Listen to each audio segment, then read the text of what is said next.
मित्रों, नमस्कार। आज के इस व्याख्यान में मैं आप सभी का हार्दिक स्वागत करती हूँ। मैं प्रोफेसर अनुपम शर्मा, अध्यक्ष राजनीति विज्ञान एवं मानवाधिकार विभाग, इंदिरा गांधी राष्ट्रीय जनजातीय केंद्रीय विश्वविद्यालय से संबद्ध हूँ। मित्रों, आज की हमारी चर्चा का विषय है लोक प्रशासन एवं निजी प्रशासन में अंतर। इन दोनों प्रकार के प्रशासन में अंतर स्पष्ट करने से पूर्व मैं प्रशासन का अर्थ किन संदर्भों में लिया जाता है उस पर बात करूंगी। प्रशासन को अगर जो शब्दकोश के अनुसार इसे परिभाषित किया गया है वह है कार्यों का प्रबंध करना अथवा लोगों की देखभाल करना। एक ऐसी व्यवस्था जिसमें जो कार्य हैं उनका प्रबंध किया जाता है, उनके व्यवस्था की जाती है और इसी के साथ साथ जो लोगों की देखभाल है उसको भी प्रशासन के संदर्भों में लिया जाता है।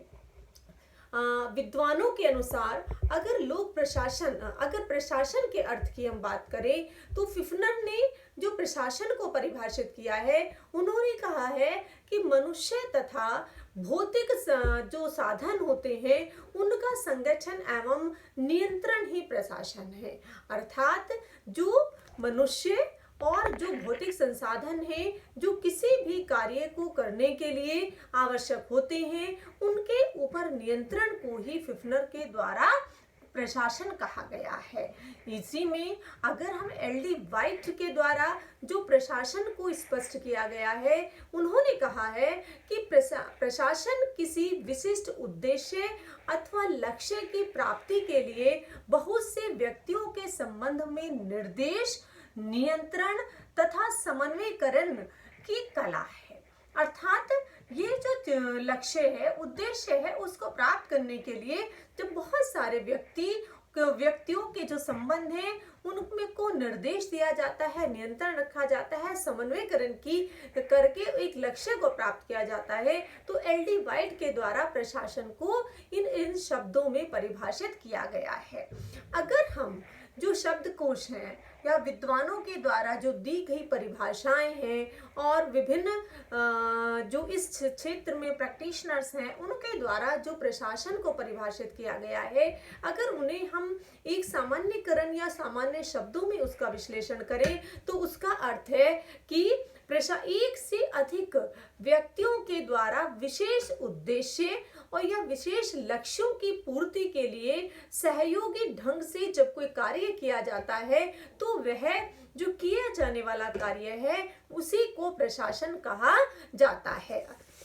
अर्थात प्रशासन किसी भी स्तर पर जहां पर तो कुछ व्यक्ति एक साथ मिलकर कुछ लक्ष्यों की प्राप्ति के लिए एक साथ आते हैं और एक दूसरे के साथ सहयोग करते हुए उन लक्ष्यों को प्राप्त करते हैं तो उसे प्रशासन कहा जाता है। प्रशासन को एक बहुत ही हम कहें कि विस्तृत परिप्रेक्ष्य में लिया जाता है। प्रशासन एक बहुत बड़ा क्षेत्र को कवर करता है जिसमें सभी प्रकार के प्रशासन उसके अंतर्गत आते हैं। आज का जो हमारा विषय है जिस पर हमें विचार करना है वह है कि लोक प्रशासन एवं निजी प्रशासन में क्या अंतर है। लोक प्रशासन को जब अर्थ को विद्वानों के द्वारा लिया जाता है तो उनका मानना है कि सरकारी कार्यों के प्रशासन को ही लोक प्रशासन कहा जाता है। जो कार्य सरकार के कार्यों से संबंधित होते हैं, जो प्रशासन सरकार के कार्यों से संबंधित होता है उसी को लोक प्रशासन कहा जाता है। लोक प्रशासन सरकार के द्वारा जो निर्णय लिए जाते हैं, जो नीतियां बनाई जाती हैं उन्हें कार्य रूप में परिणत करने का साधन है। अर्थात किसी भी राजनीतिक व्यवस्था में जो भी सरकार होती है उसके द्वारा लोगों के विकास के लिए और हम जो नियामक प्रशासन है उसके लिए जो नीतियों का निर्माण किया जाता है उनको कार्य रूप में परिणत करने का, उन्हें क्रियान्वित करने का जो कारक का साधन है वह यह लोक प्रशासन ही होता है। तो अगर इन संदर्भों में हम लोक प्रशासन को स्पष्ट करें तो सामान्य जनता से संबंध रखने वाला जो भी प्रशासन है उसे लोक प्रशासन के अंतर्गत रखा जाता है। अर्थात उस देश में, उस समाज में जो कार्य समस्त जनता के लिए किए जाते हैं, जिसमें सरकार के द्वारा जो कोई भी कार्य किया जाता है जो कि वो समस्त जनता से संबंधित होता है, तो उसको लोक प्रशासन की श्रेणी में रखा जाता है। निजी प्रशासन में लघु स्तर के वो कार्य आते हैं जिन्हें कि लघु स्तर पर कुछ व्यक्तियों के द्वारा किया जाता है या गैर सरकारी संस्थाओं के द्वारा निजी लाभ के लिए किया जाता है या कुछ लक्ष्यों की पूर्ति हेतु किया जाता है, तो उन्हें निजी प्रशासन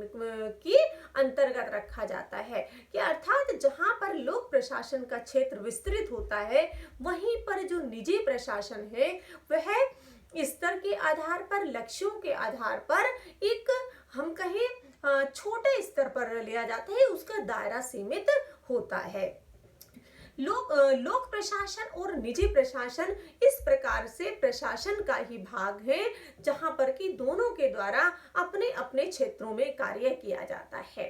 अब विद्वानों के द्वारा इस पर मतभेद रहा है कि लोक प्रशासन और निजी प्रशासन क्या एक समान है, क्या या दोनों में अंतर पाया जाता है, क्योंकि दोनों ही प्रकार के प्रशासन व्यवस्था में विद्यमान रहते हैं, कार्य करते हैं। किसी भी व्यवस्था के द्वारा न समस्त कार्य सरकारी रूप से किए जा सकते हैं और ना ही निजी माध्यमों से किए जा सकते हैं। तो इस प्रकार की जो व्यवस्था है वह सभी राजनीतिक व्यवस्थाओं में पाई जाती है। तो इसको इस समानताओं और असमानताओं को अंतर को स्पष्ट करने के लिए विभिन्न विद्वानों के द्वारा इसमें समानताएं और असमानताओं का विश्लेषण किया गया है। जहां पर हम समानताओं की बात करते हैं उसमें जो प्रमुख विद्वान हैं, जिसमें हेनरी फ्योल है, मेरी पार्कर फॉलेट है एवं उर्विक है, ये वो विद्वान हैं जो ये कहते हैं कि नहीं, लोक प्रशासन एवं निजी प्रशासन में कुछ चीजें समान रूप से पाई जाती हैं, इसलिए जो प्रशासन की विशेषताएं हैं वो दोनों में एक समान होती है। क्योंकि जब मूल तत्व दोनों में पाया जाता है तो लोक प्रशासन और निजी प्रशासन में अंतर करना उचित नहीं है, दोनों एक ही प्रकार के प्रशासन हैं। यहाँ पर जो समानताओं पर विद्वानों के द्वारा जो अपने मत रखे जाते हैं या जिन समानताओं को स्पष्ट किया जाता है, वह मानते हैं कि लोक प्रशासन में जो विशेषताएं उपलब्ध होती हैं और वही विशेषताएं निजी प्रशासन में भी पाई जाती हैं, तो दोनों में अंतर करना ये असंगत है। इसलिए दोनों में जो समानता है उसको स्पष्ट करने के लिए पहले जो चीज है वो जो बल देते हैं ये विद्वान, वो कहते हैं कि जो संगठन की आवश्यकता होती है वह लोक प्रशासन में भी होती है और निजी प्रशासन में भी होती है। जब इन दोनों में संगठन की आवश्यकता होती है तो इस आधार पर यह दोनों समान है। क्योंकि जब हमने परिभाषाओं को लोक प्रशासन और निजी प्रशासन की परिभाषाओं को स्पष्ट किया था, उसमें था कि कुछ व्यक्ति या लोक प्रशासन में अधिक या सरकारी स्तर पर एक संगठन होता है जो निश्चित लक्ष्यों की प्राप्ति के लिए प्रयास करता है। तो इसी आधार पर जब संगठन दोनों में रहता है तो संगठन में कार्य करने वाले लोग होते हैं, तो उन दोनों में समानता पाई जाती है। जब संगठन होते हैं तो संगठन की जो कार्य प्रणाली है उस कार्य प्रणाली के तहत ही निजी प्रशासन के संगठन भी और सरकारी संगठन भी उस कार्य प्रणाली के तहत अपने लक्ष्यों को प्राप्त करने का प्रयास करते हैं। तो कार्य प्रणाली भी दोनों में लगभग समान होती है, क्योंकि लक्ष्य दोनों संगठनों के समान समक्ष होते हैं और दोनों का ही उद्देश्य है अपनी कार्य प्रणाली के आधार पर उन लक्ष्यों को प्राप्त करना होता है। तो इसलिए ये महत्वपूर्ण हो जाता है कि कार्य प्रणाली दोनों ही प्रकार के जो प्रशासन है उनमें अपनाई जाती है। जब संगठन है, कार्य प्रणाली है, तो जो कार्य करने वाले अधिकारी तंत्र हैं या हम कहें पूरा कार्मिक तंत्र होता है, जो लोग उस संगठन में जुड़े हुए हैं, तो उनका उत्तरदायित्व उत्तरदायित्व भी निहित होता है। जहां उत्तरदायित्व की बात प्रारंभ में निजी प्रशासन में महत्वपूर्ण स्थान रखती थी, अब यह लोक प्रशासन का भी एक प्रमुख अंग है कि जो कार्य लोक प्रशासकों के लिए निर्धारित किए गए हैं, उनके लिए वह उत्तरदायी हैं। अर्थात जिन कार्यों को, जिन लक्ष्यों को प्राप्त करने के लिए इन संगठनों को उत्तरदायित्व सौंपा जाता है, वह दोनों ही निजी एवं लोक प्रशासन दोनों में पाए जाते हैं। उत्तरदायित्व निहित होता है और उन्हीं के द्वारा एक निर्धारित समय के अंतर्गत उन निर्धारित लक्ष्यों को पूरा किया जाता है। जब उत्तरदायित्व की बात करते हैं तो जो इसमें जो हैदराबाद में जो एक हम कहें प्रशिक्षण केंद्र है, वह तो दोनों ही प्रकार के जो कार्मिक होते हैं, चाहे वो लोक प्रशासनिक क्षेत्र के हों या निजी प्रशासनिक क्षेत्र के हों, उनको समान रूप से प्रशिक्षण दिया जाता है। जिसका अर्थ है कि दोनों ही प्रकार के प्रशासनों में जब लक्ष्य भी है, संगठन भी है, कार्य प्रणाली भी है, उत्तरदायित्व भी है, तो अर्थात दोनों ही प्रकार के जो कार्मिक होते हैं उनको समान रूप से प्रशिक्षण भी दिया जाता है। इसी प्रशिक्षण का अर्थ है कि दोनों में समानताएं स्पष्ट होती हैं। जो लोक प्रशासन और निजी प्रशासन की एक महत्वपूर्ण विशेषता है, लेकिन अगर हम इसे प्रारंभ में कहें तो यह भी निजी प्रशासन में विशेष रूप से देखी जाती थी कि निजी प्रशासन जनसंपर्क के माध्यम से अपने प्रशासन को बेहतर बनाने के लिए और अपने लक्ष्यों को बेहतर तरीके से प्राप्त करने के लिए वो हमेशा अपने क्लाइंट्स के टच में रहता था। अपने जो उसके कस्टमर होते थे या जो उसके क्लाइंट होते थे, ग्राहक होते थे, उनके टच, उनसे संपर्क बनाए रहता था। तो उसके जो परिणाम है, जो सकारात्मक परिणाम है, अब उनके साथ साथ इन जनसंपर्क को लोक प्रशासन में भी अपना लिया गया है। और अगर हम कहें कि सदशासन की भी एक महत्वपूर्ण विशेषता हो गई है कि सरकार एवं जनता के मध्य जो अंतर है उसको समाप्त करके, उस गैप को कम करके दोनों को एक साथ लाया जाए, वह इसी का परिणाम है। वर्तमान में जो जनसंपर्क है वो दोनों ही प्रकार के प्रशासनों में देखने को मिलता है और इसी के माध्यम से लोक प्रशासन हो और निजी प्रशासन हो अपने लक्ष्यों को प्राप्त करते हैं। प्रशासन को बेहतर बनाने के लिए, उसमें उसकी गुणवत्ता में सुधार करने के लिए उनको, और चाहे निजी प्रशासन है तो लाभ के लिए, सरकारी प्रशासन है तो बेहतर सेवाएं देने के लिए अब शोध भी दोनों क्षेत्रों में किए जाते हैं। क्योंकि शोध एक ऐसा माध्यम है जो कारणों को जानकर उनका समाधान प्रस्तुत करने का रास्ता बताता है। तो जहां निजी प्रशासन में इस तरीके के प्रकार के संगठन में शोध, हम कहें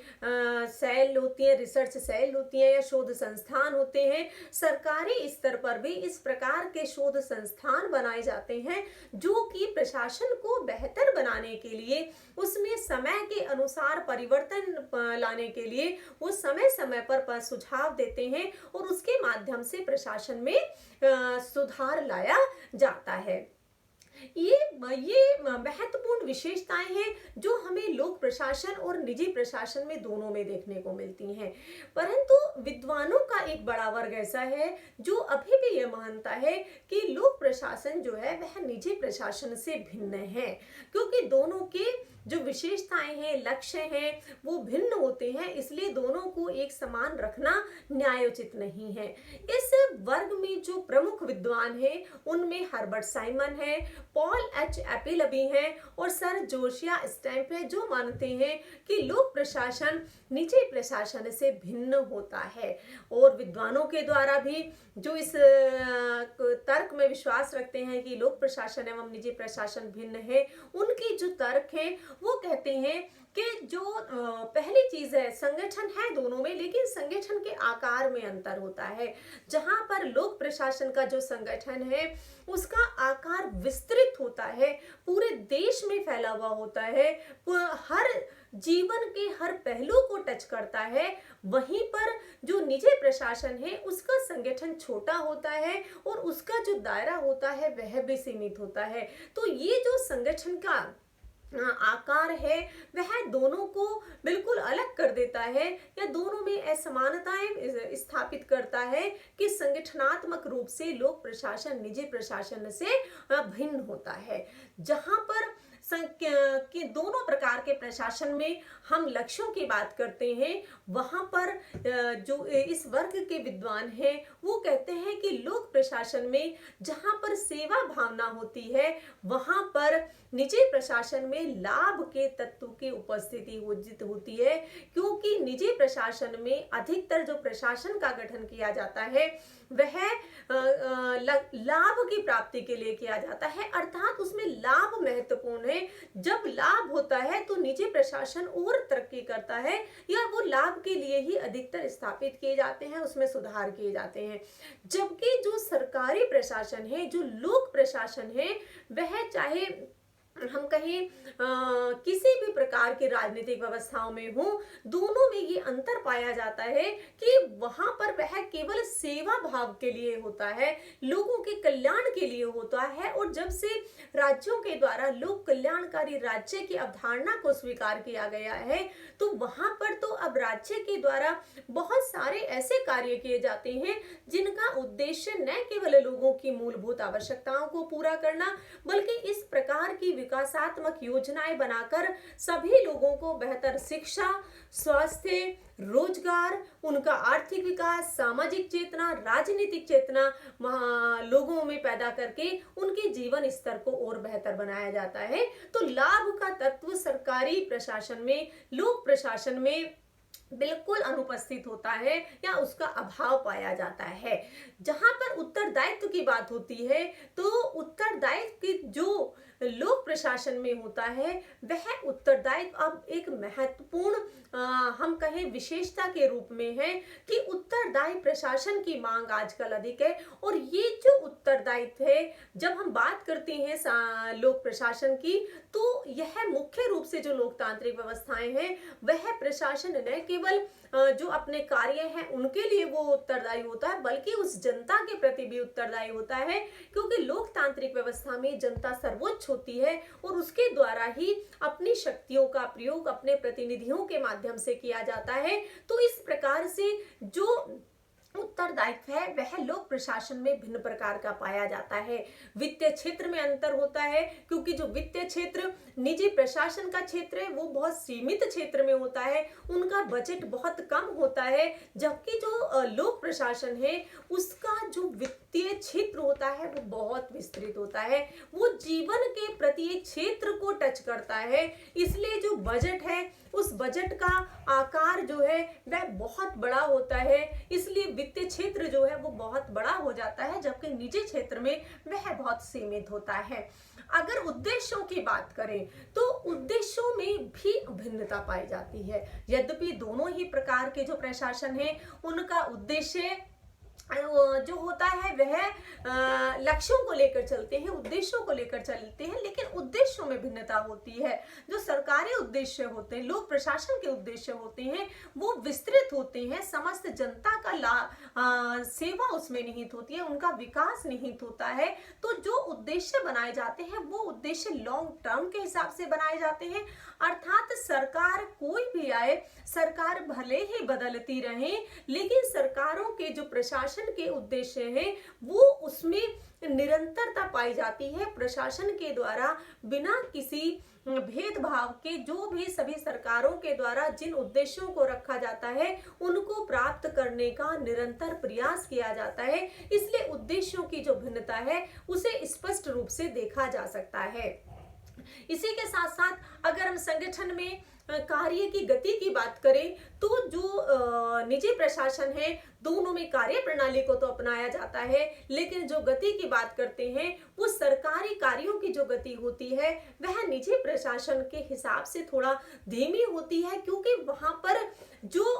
निर्णय लिए जाते हैं वो राजनीतिक जो मशीनरी होती है, सरकार होती है, उसके द्वारा लिए जाते हैं, और जब लागू किया जाता है तो प्रशासन के द्वारा लागू किया जाता है। तो इनके जो संगठन के कार्यों में जो गति में अंतर होता है उसको स्पष्ट रूप से देखा जा सकता है कि जो कार्य की गति है, क्योंकि यहाँ पर एक बड़ी मशीनरी इन्वॉल्व होती है, जो कार्य करने का क्षेत्र है वो विस्तृत होता है और सेवा भाव उससे जुड़ा हुआ होता है, विभिन्न उद्देश्यों को लेकर चलते हैं। तो इस प्रकार से जो संगठन के कार्य हैं उनमें अंतर पाया जाता है। इन्हें अंतर को और स्पष्ट करने के लिए जो हर्बर्ट साइमन है उनके द्वारा जो महत्वपूर्ण रूप से बल दिया गया है, उन्होंने कहा कि जहां पर लोक प्रशासन राजनीतिक होता है वहीं पर निजी प्रशासन में अराजनीतिक विशेषताएं पाई जाती हैं, क्योंकि निजी प्रशासन में जो स्वयं का ऑनर होता है या वो जो संगठन होता है उन्हीं के द्वारा निर्णय लिए जाते हैं और उनके द्वारा लागू किए जाते हैं, जबकि जो लोक प्रशासन है वहां पर राजनीतिक मशीनरी के द्वारा निर्णय लिए जाते हैं और प्रशासकों के द्वारा उन्हें लागू किया जाता है। दूसरा जो हर्बर्ट साइमन बात करते हैं कि जहां पर लोक प्रशासन राजनीतिक होता है वहीं पर निजी प्रशासन व्यवसायिक होता है। व्यवसायिक अर्थात वह प्रोफेशनल होते हैं, अपने क्षेत्र में अपना, क्योंकि आकार के आधार पर जो ये संगठन है, निजी प्रशासन के जो संगठन है वो लघु होते हैं, तो वो अपने अपने क्षेत्र में दक्षता रखते हैं, व्यवसायिक होते हैं। इसी के साथ जहां पर जो लोक प्रशासन है, चूंकि उसका क्षेत्र बड़ा होता है, जो प्रशासक काम करते हैं, और विशेषकर अगर हम देखें विकासशील देशों में तो वहां पर जो एक लाल फीताशाही की प्रवृत्ति जन्म ले लेती है वो बनी रहती है, जिससे कि कार्यों में लेट लतीफी होती है, कार्य देर से होते हैं और फाइलें जो है देर से मूव करती हैं। वहीं निजी प्रशासन में इसका अभाव पाया जाता है, क्योंकि निजी प्रशासन दक्षता के ऊपर बात करता है, वो उत्तरदायित्व की सुनिश्चितता करता है, इसलिए वहां पर लाल फीताशाही जो है उसका अभाव है। कार्य को एक जो निर्धारित समय होता है उस पर पूरा करना होता है, लक्ष्यों को पूरा करना होता है, और जब उन लक्ष्यों को पूरा करना होता है तो उसी के लिए यह समय होता है कि वहां पर लाल फीताशाही नहीं बल्कि कार्यों में तीव्रता है। जो प्रशासक हैं वो दक्ष हैं और उनके द्वारा एक विभिन्न प्रकार के कार्य प्रणाली को अपनाते हुए प्रभावकारिता के साथ अपने लक्ष्यों को पूरा किया जाता है।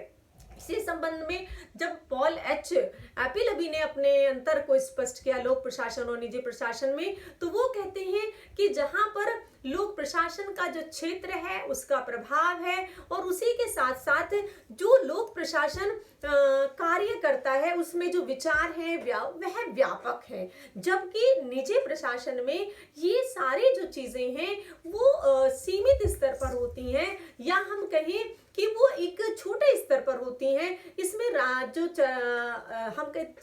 भिन्नता पाई जाती है इस आधार पर, वहां पर जो लोक प्रशासन का चरित्र है वो राजनीतिक होता है, यहाँ पर निजी प्रशासन में वह चरित्र अराजनीतिक होता है। इसलिए जो